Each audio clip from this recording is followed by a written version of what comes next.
Hello, everyone. Welcome, and thank you for joining us today.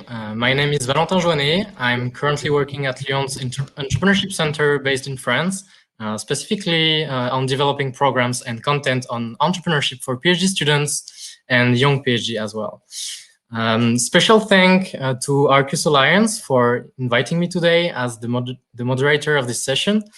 To give you, I hope, some interesting insights about PhD and entrepreneurship, as it is the theme of this today's one-hour talk. We would like to make you explore new career opportunities today outside academia and to uncover the truth about entrepreneurship, and especially for those of you who are currently young researchers, master students, or even academic researchers. For that purpose, I'm really grateful to have with me a great panelist with me on stage, all PhD entrepreneurs. But before we start, just a couple of reminders. Don't hesitate to use the chat box on the right of your screen to ask any questions during the course of this presentation. We would like to make this session as interactive as possible, so feel free to ask anything at any moment. And please note that there must be a lag between the moment we talk and the moment that we are live streaming on YouTube. So it might have an influence on how fast we answer your questions. So sorry for this. But in any case, we will let us 10 minutes at the end of this talk for a Q&A session. Okay, so all of that being said, we're going to go right in. So starting with you, Guyanis. Can you go ahead and briefly introduce yourself? Yeah, with pleasure. First, thanks a lot for inviting me to this discussion. My name is Gayannee Kedia, but please don't hesitate to call me Gaia. I have a background in biology and psychology. I've studied both topics, and I have a PhD thesis in neuroscience. And I still work as a scientist. Actually, I still work as a researcher at the University of Graz in Austria. But in parallel to my academic career, I have started 2 years ago several scientific advisor activity. The first thing is that I am teaching workshops for scientists on the topic of scientific writing, concentration, time management. And in addition, I have also a blog for scientists, which is called abrilliantmind.blog. And it's a blog where scientists can find advice to write, to manage their time, to be more concentrated and increase their productivity, and also feel good about their research and themselves. All right, thank you very much, Guyanis. I will just let Matilde introduce herself and eventually you as us. Yeah. Hello, everyone. I'm Matilde. I'm actually a PhD student in Lyon, but now I'm in London for a few months. I have a background in chemistry, but also in biomaterials and medicine. And my thesis is about the 3D printing theory for biomedical application, like tooth or something like that.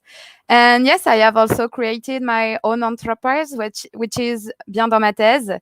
And I try to speak more about the doctoral degree, and the well-being during this degree is very important. And yes, I try to inform also on this degree, because I think there is a very important lack of information during your school. So yes, I try to speak more about the doctoral degree, and that's all. Thank you very much, Matilde. And then Yusas. Hi, everyone. I'm Yusas. So I've recently finished my PhD studies in biochemistry. In fact, I did bachelor's, master's, and PhD in biochemistry.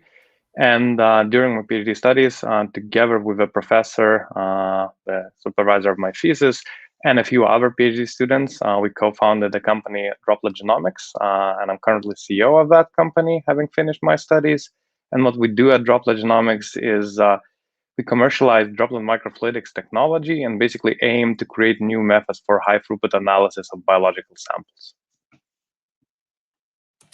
Okay, sounds great. So thank you all for your presentations. You are all three entrepreneurs in your own way. And the first thing I would like to talk about is actually the definition of entrepreneurship, according to you. What does entrepreneurship mean, and especially when working in research? So, for example, you, as you were mentioning that you are a CEO of a startup right now after graduating from a PhD. How did you get here? What was your path from research to business, and what does it mean to be an entrepreneur right now? Yes, I think my path was, I guess, relatively standard in a way that we were working on a very hot and cool new technology during my PhD studies. And early in, perhaps a year and a half or 2 years in the studies, we kind of, me and a few people around me, including the supervisor of my thesis, we felt that the technology we're working with is really cool and we can build something on top of it. And so we decided to just go for it, as entrepreneurs do, and founded a company with a vision in mind. And my path in that company was because I was really working on a hardcore science part of a startup. So I initially started as a chief scientific officer, although it's kind of funny to name people chief this or chief that when there is 5 people in the company. But anyway, I started on the science part, and then as the company grows, sort of responsibility settle between different people, and different parts of the kind of work need to be taken up by somebody. And I found myself in a part of management. I guess I had enough time and enough energy to do that. And so that's why I'm CEO right now, and somebody else took over the scientific part. So for you, Matilde, it was it's a bit different because you are still a PhD student right now, at least until the end of the year. Yeah. And the fact is that you didn't wait for the end of your studies to start your own project.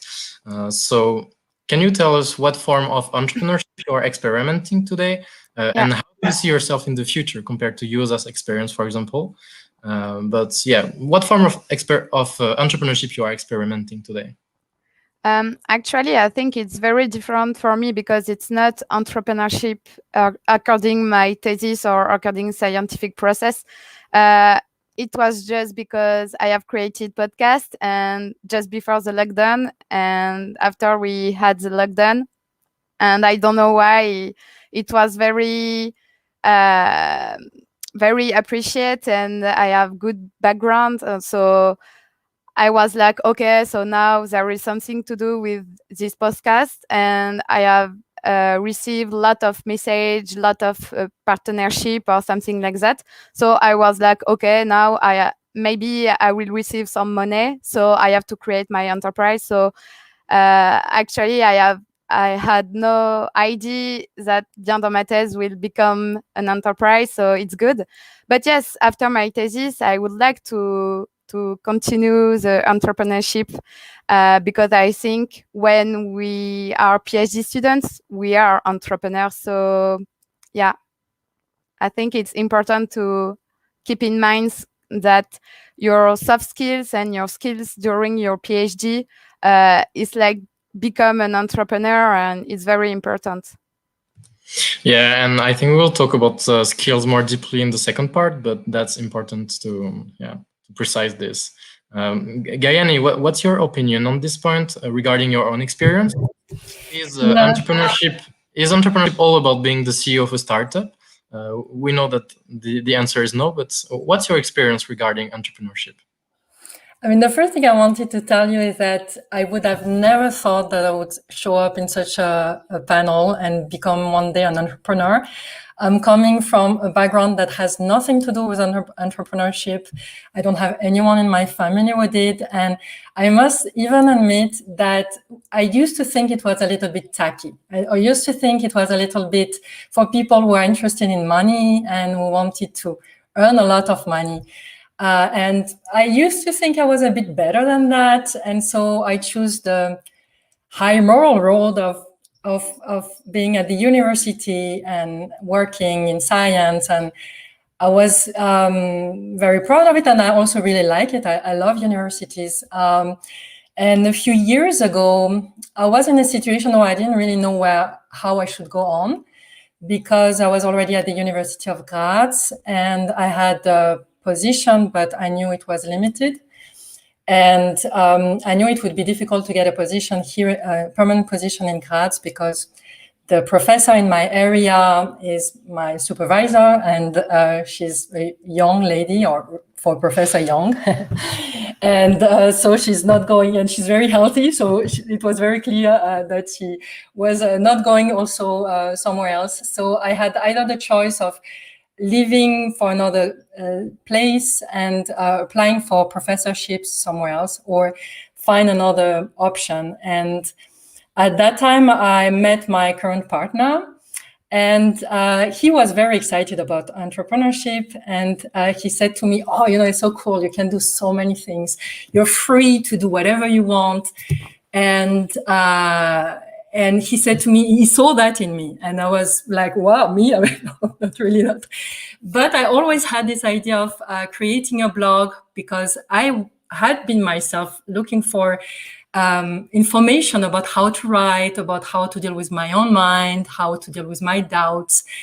And I was looking for this information online, and I couldn't find it. So I had always, like for years, I had this idea behind my mind.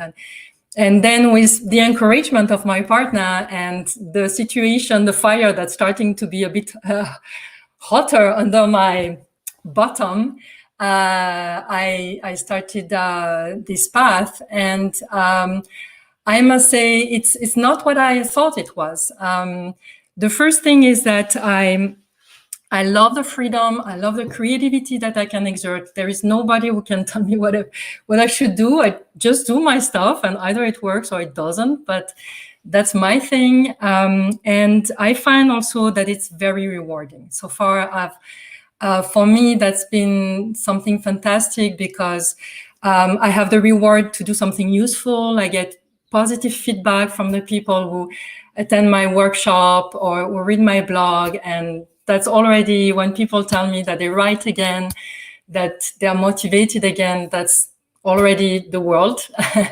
And I would do it for free.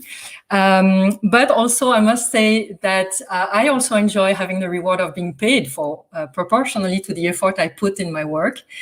And I realized that it doesn't have to be something egoistic. I mean, you don't have to buy a Porsche and get breast implant with the money that you earn from your business. You can do actually whatever you want with it. And that gives you a form of power, but not in a bad sense. Like, you have the possibility to act and to do things. And this is something I'm really starting to love about this business.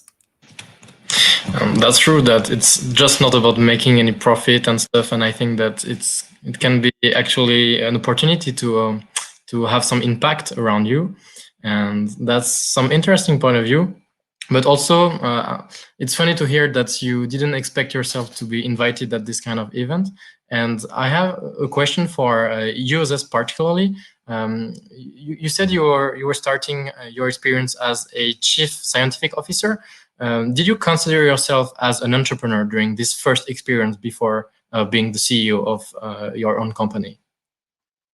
Yeah, I think I did. I mean, I think, at least for me personally, when we founded the company, we put it on paper, and you can look it up at the registry of Lithuania or whatever. So that at that point, you consider yourself entrepreneurial. Okay, I'm part of this. We're doing this. But I think in a broader sense, I think that entrepreneurs are people who kind of try to go out of their comfort zone to explore their ideas and try to make those kind of visions a reality. And that, that can take many different shapes.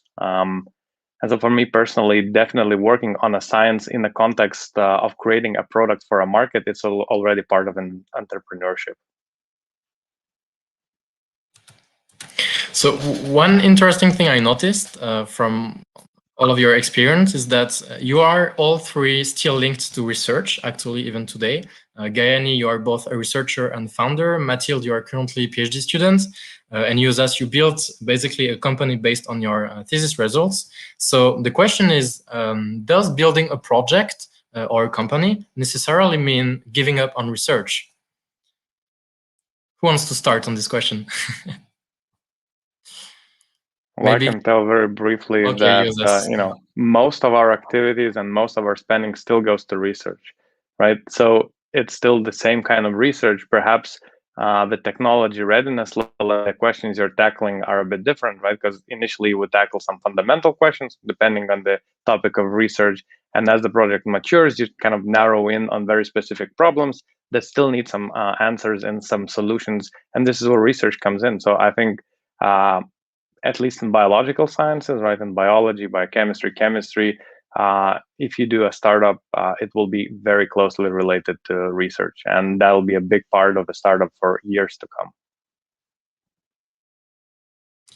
So, Mathilde, for example, the question cannot be asked because you are still a person studies, but yeah, what's your opinion on this question, and especially after you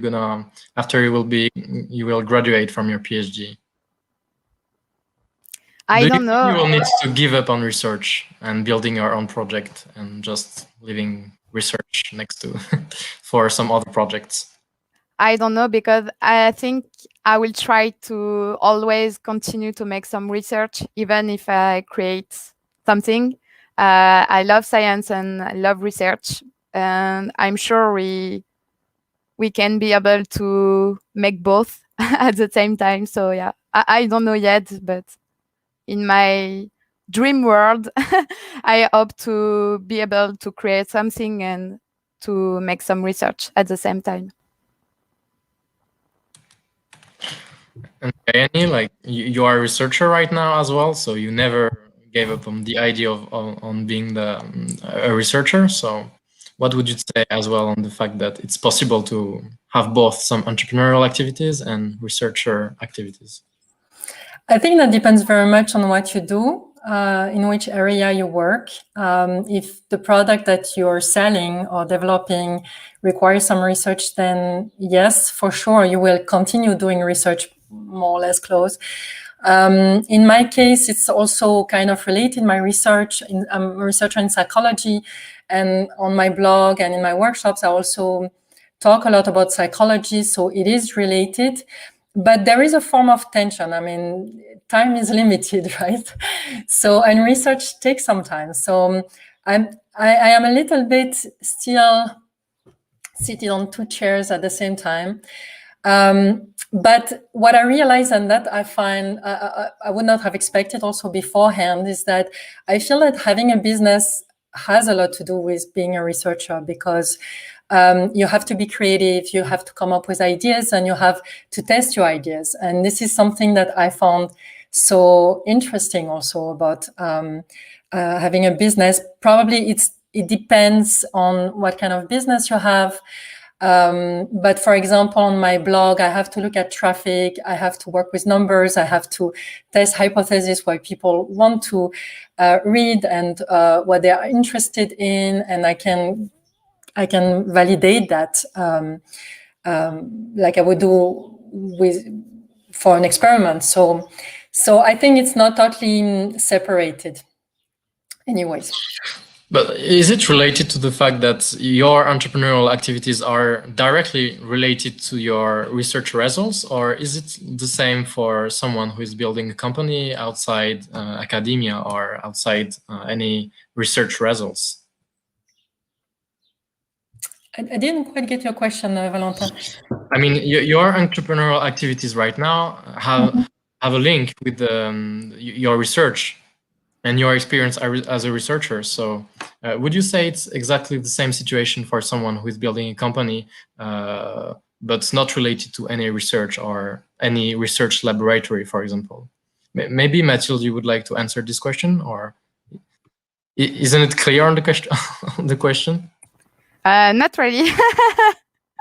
It depends. I think when you ask, is it the same? What is the same? What do you mean is what should be the because same? you were talking about the methodology, that there are some similarities between pursuing doctoral studies and also entrepreneurial activities. I was just wondering because not everyone wants to build a project out of their research results, and I wanted to know if it's, for example, for a PhD who is building a company, I mean, how can he use his skills? And we're going to talk about it just more deeply just after it. But how can this PhD graduate use his skills to build a company? I mean, outside the academia environment, that's what I mean. You have a lot of skills like the time management, project management, so it's available for everything. So as a PhD student, you learn a lot of things about have your own project and conduct your own project during several years. So it's very important for everything and a lot of jobs, actually, I think. So you don't need to stay in the academic. You can do it in a lot of environment, I think. But it's my point of view. So let's just talk about this more deeply, actually, about skills, because I think it's really important as well for our viewers. I know, Mathilde, that you are fighting for the doctoral studies to be acknowledged. So, yeah, what other skills would you say are important and that can be acquired during your PhD thesis and that can be used as an entrepreneur today? I think the more important is that when you are doing a PhD, you learn a lot of things about your scientific project, but also on you and your capacity, and is very important because you know your limits, you know what you are able to do, and sometimes you don't know what what you can do. So yes, I think it's very important you can earn some self-confidence, and for me it's the most important skills. And after that, obviously you have time management, project management, and teaching, pitching, a lot of things. So Guyanis, you were already mentioning it, but could you tell us what all the skills can be acquired during a PhD and that are today applicable to the business world? I think something that we scientists can do well is to learn quickly new skills and new content. And this is something that I find very useful also in entrepreneurship. So, like, for example, I'm sure most of you watch now and us here in the panel, we have had to teach classes on topics we knew very little about. And then we just take a book and we read a few chapters, and then we stand in front of people and we pretend we know something about it until we realize that actually we do know something about it. Or we have to learn a new software or a new device, or so we have to have a bit what Matilde was saying, also this trust that we can do stuff, that we can learn very easily. And this is something I find very, very useful. So I'm not so scared, and I'm like, if I need something, I just learn it. I just find a few books and I learn it. And my partner, he doesn't know that I'm talking so much about him, but he is always surprised. Like I buy 2 or 3 books and that's it. I know what is important when you create a blog. I know how to negotiate my contracts and things like that. So this I find is really one of the strong suits of scientists. Don't know what you think, Josas. Yeah, I think I definitely agree that this is one of the kind of main things, this problem solving, right, and learning very quickly. Because I think in research, you often arrive at some sort of a dead end, and you have both the confidence that you can overcome it, but both the skill to learn new skills, find new information. And that's, I think, really critical in any new type of environment. And then entrepreneurship is all about pushing boundaries and kind of putting yourself in new environments. So I'm sure that most researchers, if not all, can be successful entrepreneurs if they choose to do so, because they definitely have a kind of relative skill set. The rest is up to a person if he wants to do that or not. When talking about entrepreneurship, it's common to hear that you need an idea or a genius idea to start building your company. And in the end, you didn't wait for an idea to come, as you were already working on your thesis. And could you tell us how you were able to actually transform your research results into a business idea? And how was the process? Yeah. So in our case, the process was that when I came into my kind of PhD studies, when I started, I changed labs after my master's, and I came into a lab where the supervisor, the professor, he has just recently developed a kind of very cool, groundbreaking technology. In my case, that was single-cell sequencing. And so I kind of dove right into that technology and was kind of one of the first people to spread that technology, right? Because you work in a lab that has developed that technology, and so then can we go into other labs, try to teach people that technology? You have these various collaborations, and because this was a new technology and it kind of opened new avenues of research, so we saw around us a lot of excitement in this technology, and it was kind of clear that this is going to be big. This technology can definitely change or allow us to answer certain questions that we were not able to kind of ask before. And we just decided not to wait and start the company from what we know as of that day when we start the company. But then clearly, when you start building the business, you start talking to customers, potential customers, figuring out their requirements, and then kind of your initial product idea becomes a different product idea once you learn about what people actually need. Because initially you do not necessarily know what the people actually need. You just have a vague idea of what could be a good product. So I would certainly support that notion of not waiting for a genius idea, because it just may turn out that your genius idea is not necessarily what the market needs. If you're excited about something, I think it's already enough to start. You should start trying to get other people excited, and if you do get excited, get them excited and get their feedback. That's where you can start shaping your product. So it's not necessary to start a startup, a blog or whatever, knowing precisely the challenge you're solving. Rather is enough just to have an idea. Yeah. But sometimes when you are carrying out some basic research, especially, it can be difficult to identify the business opportunities behind it. And for you as us, how did you identify that there is a business opportunity? In our case, it was, again, relatively simple because a lot of people were very interested. And if a lot of people are very interested, it means it's something interested to people. And so you can commercialize part of it, right? Maybe the full idea, maybe part of that idea. You just need to figure out what can become a commercial product. So in our case, we started from single cell analysis, but then we figured out that actually droplet microfluidics as a tool for high throughput screening of any sort is a very kind of good product. And that's not something really new. That has been around for, a better part of 10 years. But if you look in the market, there's not so many companies actually commercializing these technologies. And when you ask yourself, why is that the reason? It will turn out that there's just a lot of technical complexity associated with droplet microfluidics. So if you can remove that technical complexity, you'll have a product, right? Because you'll be able to enable people to do the research. So, start from single cell analysis, you arrive at removing technical complexity.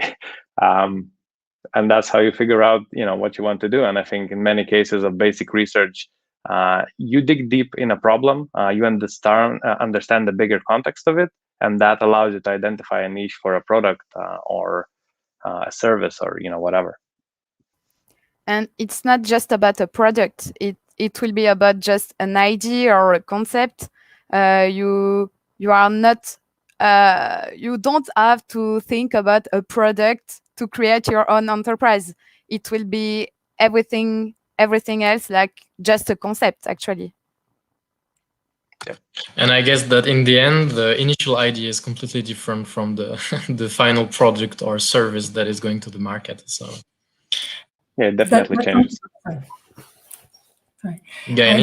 That's something I thought was really interesting about creating one's own business, is that you have to be useful for someone. If you're not useful for someone, then you don't have a good business idea. So you have to understand what do people need, and as Josas was saying, and bring them a solution that they need. So that's something that I personally found very inspiring about creating a business. You have to be good and bring something really useful to other people.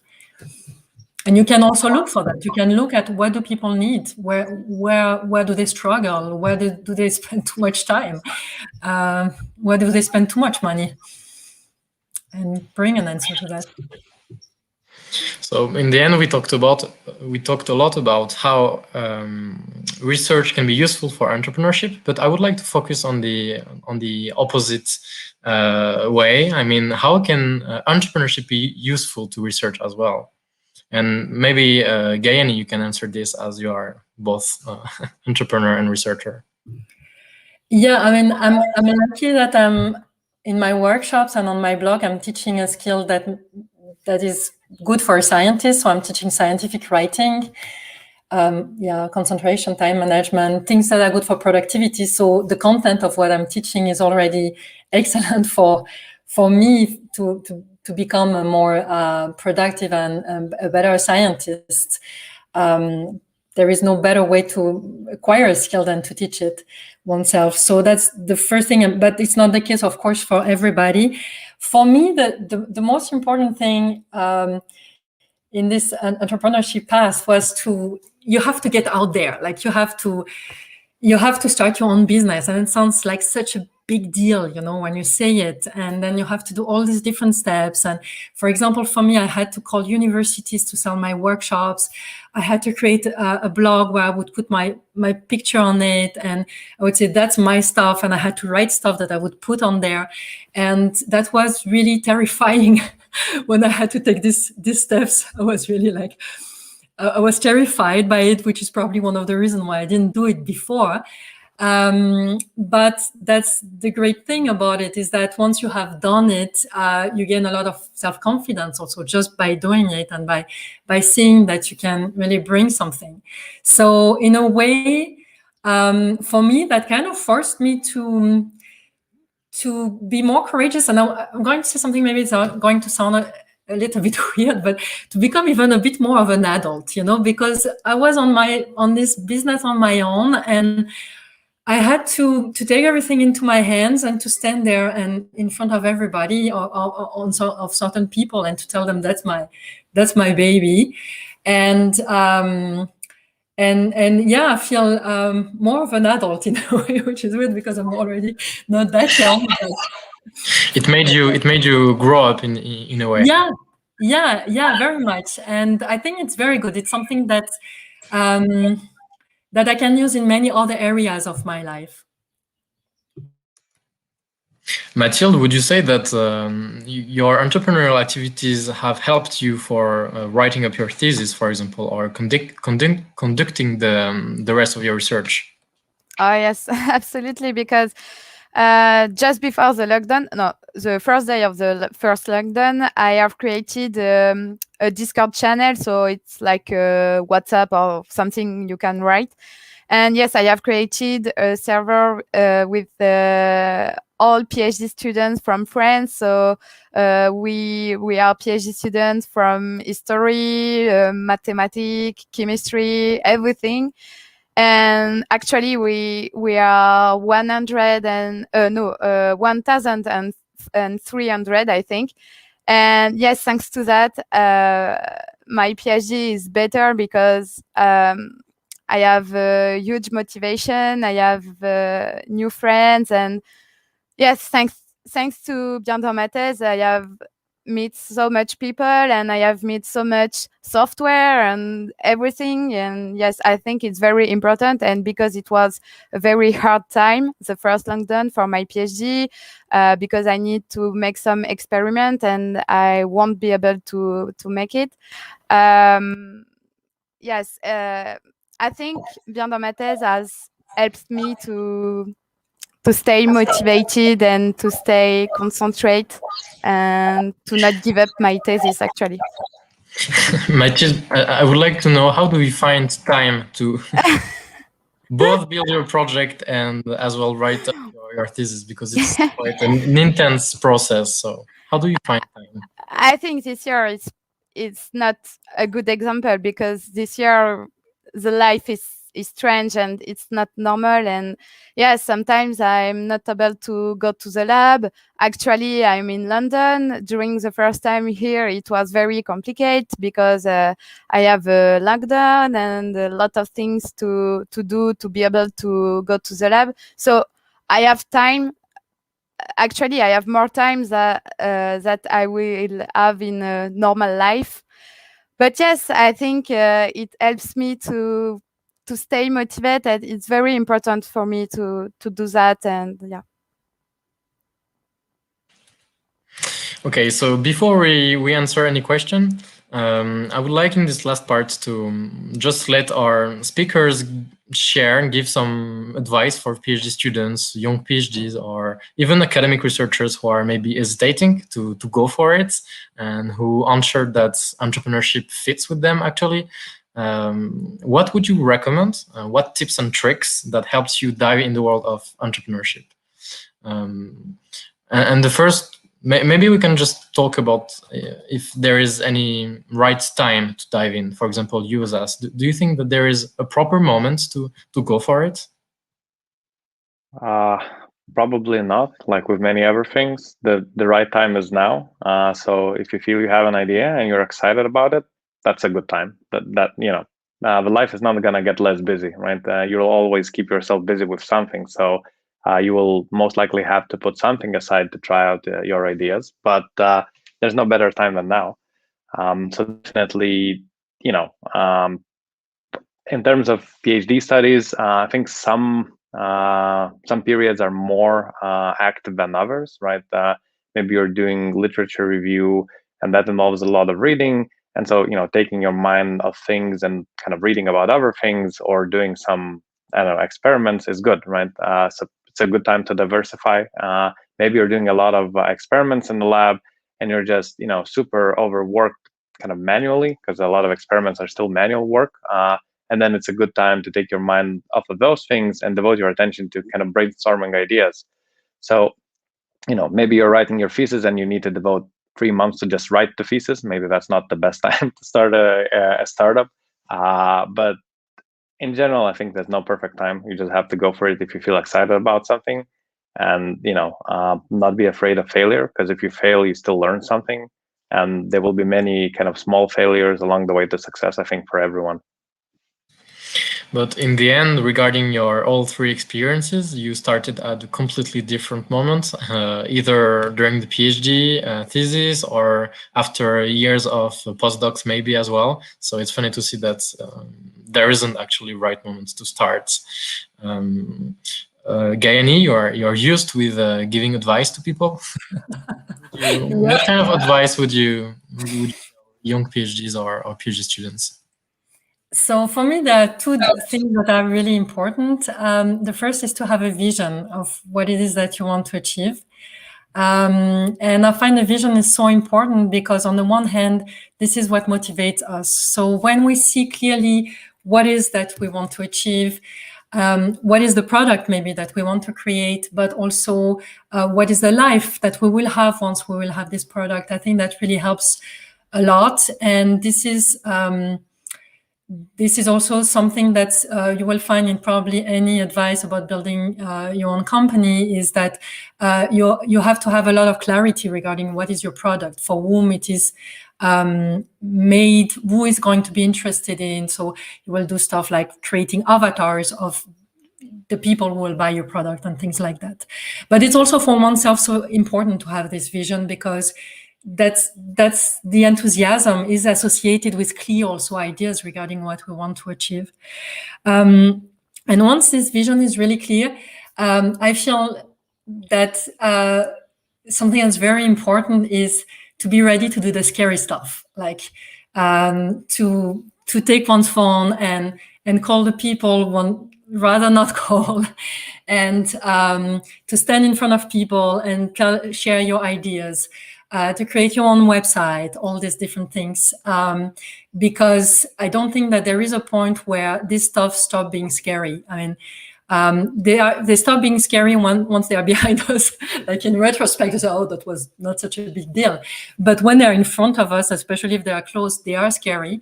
And I think this is what really makes entrepreneurs, is that they care so much about maybe their product, also about what they want to bring to the world, that they're ready to go over these fears and this discomfort. So yeah, most of the time I feel we know what we have to do. It's more doing it. It's deeply inside you. You just need to listen to yourself. Yeah.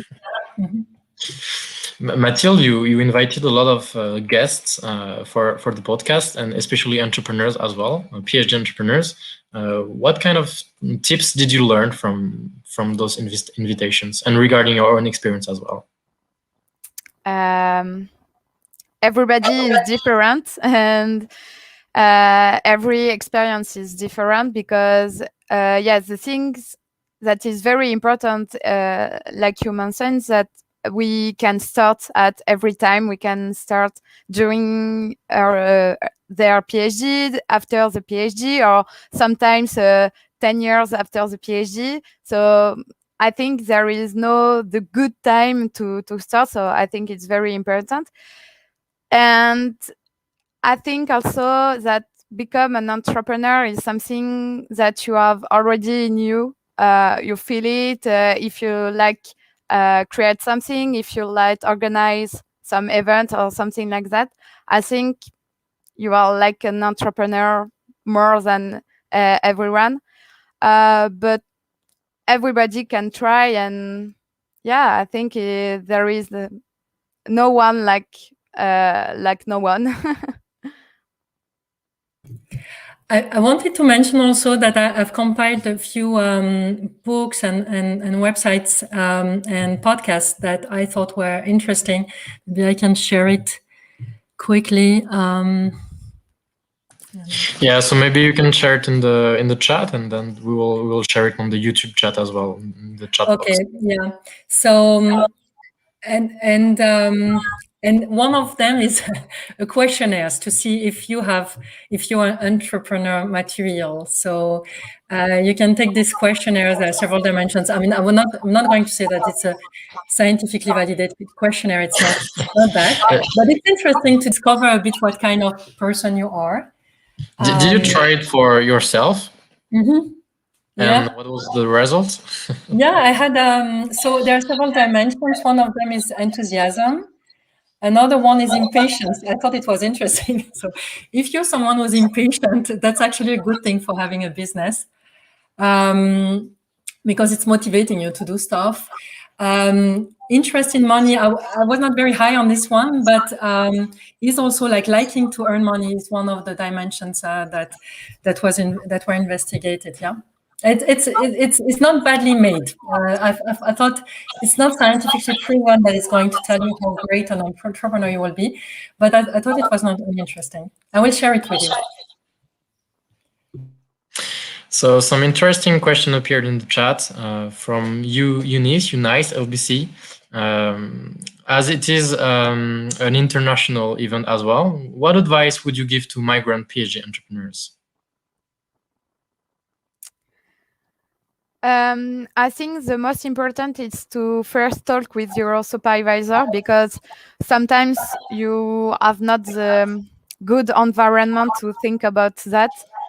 If your supervisor are very open to become an entrepreneur or talk about maybe create a company about your project thesis, I think, yeah, the first thing important to do is to see if your supervisor will be very helpful or not.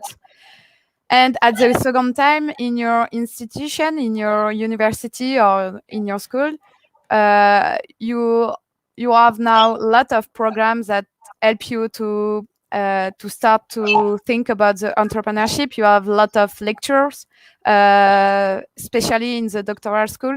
So I think you have a lot of things to do to learn a little about the entrepreneurship.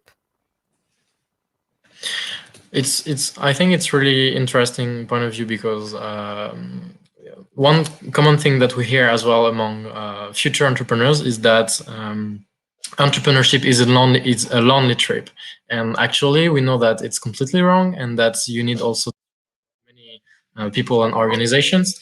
And for example, use as when you start building a project, where did you get the support for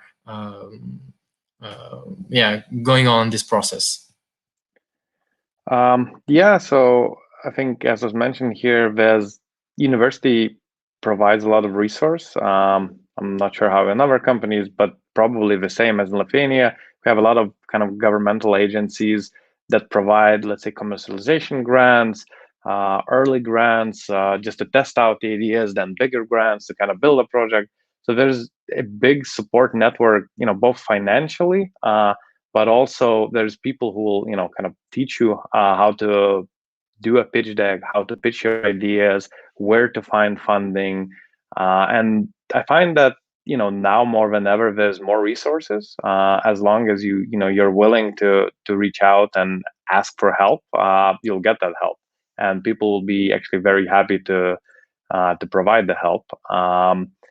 In terms of my kind of personal experience, we have 5 co-founders in the company, so it was never, an alone trip or a personal trip. There's 5 people doing this together, and so that may be quite a different experience than for most.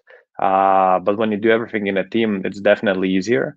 And so, I would recommend for anyone trying to, build a bigger project, find a team that you can trust and do it with a team rather than alone. Because at some point, the thing that you're building will just become too big to do everything yourself. And that's when you'll need people you can trust on.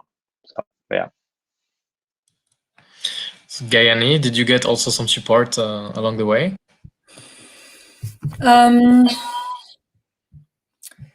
Actually, I've had people around me who were supporting me a lot, my family and my partner. Yes, at that level, I must say, I also saw a business coach for some times, especially for selling my workshop and negotiating the prices, because that was for me a big topic. So there, yes. And but that's my thing. I like reading books and I like doing online courses. So I did several online courses to learn how to set up a blog and things like that. So this for sure. In response to the comment from Guyanis, I would like to say also, if you're coming from another culture, I think it's good to maybe have someone who can help you a little bit with the culture where you're in. I am in Austria and I'm from France originally, so it's not a major culture shock, but still there are some differences, and there are some things that sometimes I struggle to understand myself in this new culture. So I think it's good to maybe indeed have someone who can help you. I don't know, things like communication, like also how the whole system works in a country that's very different from countries to countries. So you need to have in mind that maybe not everything works like in your culture sometimes. Okay, so as we have 10 more minutes before we end, maybe we can just take some questions in the chat box if there are some more. I didn't see, but yeah, if you want to ask anything, you can just do it now. But meanwhile, I would like to just enlarge on the relationship with the thesis supervisor, as you mentioned, Mathilde. How did you make sure that your thesis supervisor were supporting you in the process as well? I think it's something you know very from the beginning. Yeah. Actually, for example, my supervisor is very helpful and very, very kind with me. And when we receive some email from Pulsalis, so it's something to incubate a startup in Lyon, he always transferred to me the emails and say to me, "Oh, it will be good for you." Or when you see some lecture very interesting, he always transferred to me. So yeah, it depends. That's why the most important before choose your thesis, it's to choose your supervisor and to ask with the other PhD students if they are good or not. It's very important, more than the subject of your thesis.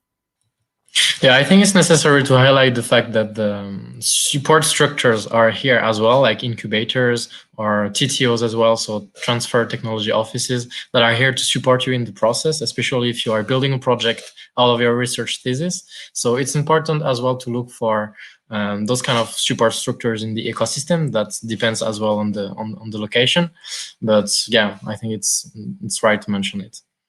Maxime is asking in the chat, does having an international experience allow you to explore new opportunities, as it is the theme of today's talk as well? Well, maybe Mathieu, as you are in London right now, so you were used to do your research in Lyon, but now you moved to London. Yeah. Do you think that it helped you explore new opportunities? I think if I would like to stay in academic, yes, obviously, but because it's not in my mind to stay in the academic, I think I don't see this trip like a new opportunity to my scientific job, but it's a new opportunity to meet some people, and it's very important. It's always important. So we don't know. Actually, I can know, but yes, for the scientific process, I think it's not for me a very big deal. But it's just because I don't want to stay in the academic process. So. Guyanee, maybe some question as you are. I wanted to say that I feel that having an international experience, if you have an international business, is good because you know how it works in different countries, but you also have some networks in the different countries. So, that's the thing that's nice is that after sometimes you have met that you spend in academia, you have met people who are a bit everywhere, and you can really use that for your business if your business is related more or less to your PhD thesis. So I think in general it cannot really hurt.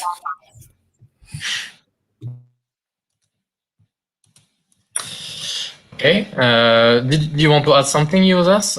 Did you have some international experience as well? Who can? I spent some time in the US during the studies, so I'll just add the same thing. I think it's useful, especially from point of view of meeting different people, building your network, testing your ideas with different people, maybe getting some new ideas because it changed the environment. So the international experience is good in all respects. So, if you have the opportunity, I would encourage to take that opportunity. Yes, I just want to add something, if I can. Yes, of course. I think it's very important, like all of you said. And one thing are very important too is the fact that you see what is very different in other countries. So you live because you know what you don't like in your country, for example. But when you arrive in a new place, you learn that yes, some experiments are not so good as you can you expected. So sometimes it's good to live just to see, okay, in my country something are good too, and I have to know that. International cultures. Yeah. We have another question from Smita. Do you have to have an entrepreneurial spirit background to start an entrepreneurship project? That's some interesting insight. Who wants to go for this one? I can.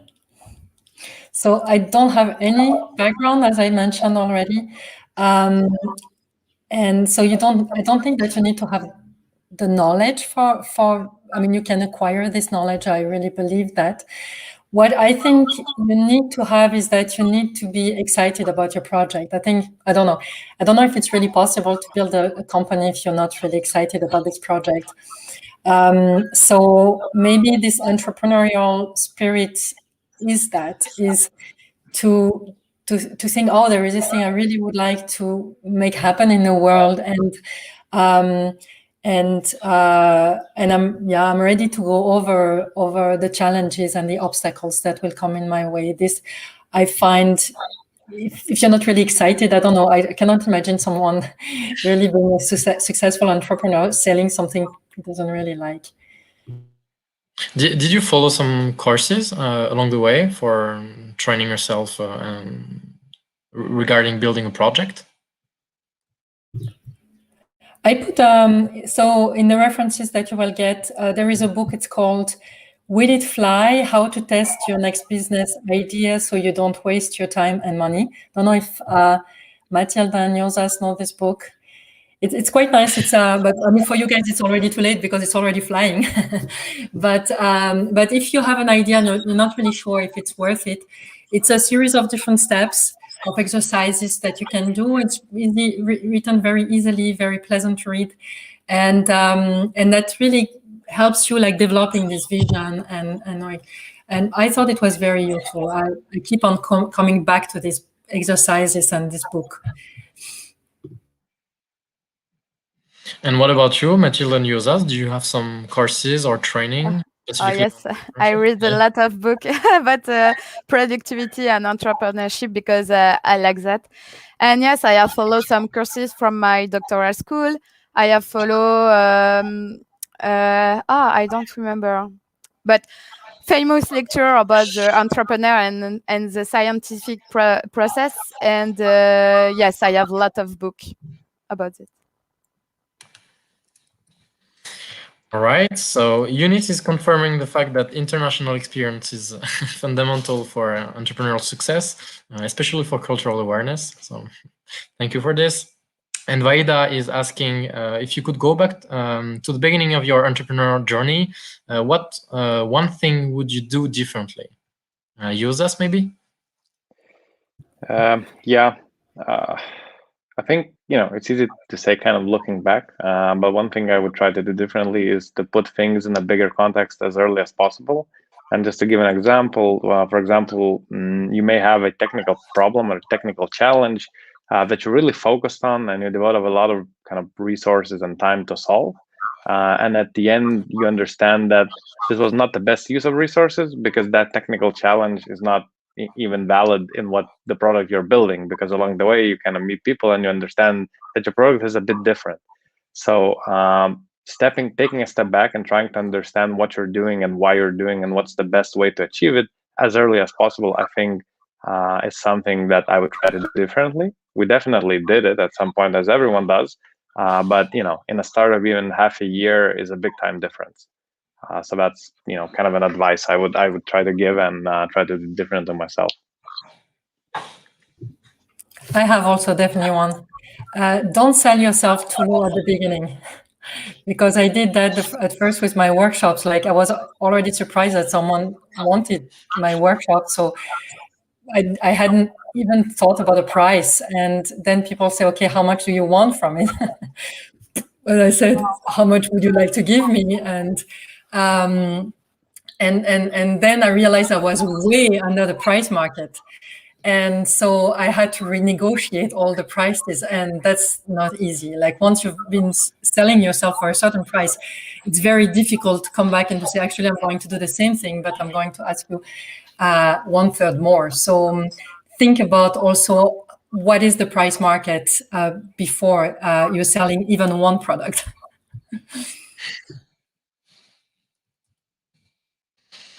Okay, Mathilde, you wanted to add something maybe, or you were talking without the micro on, right? No?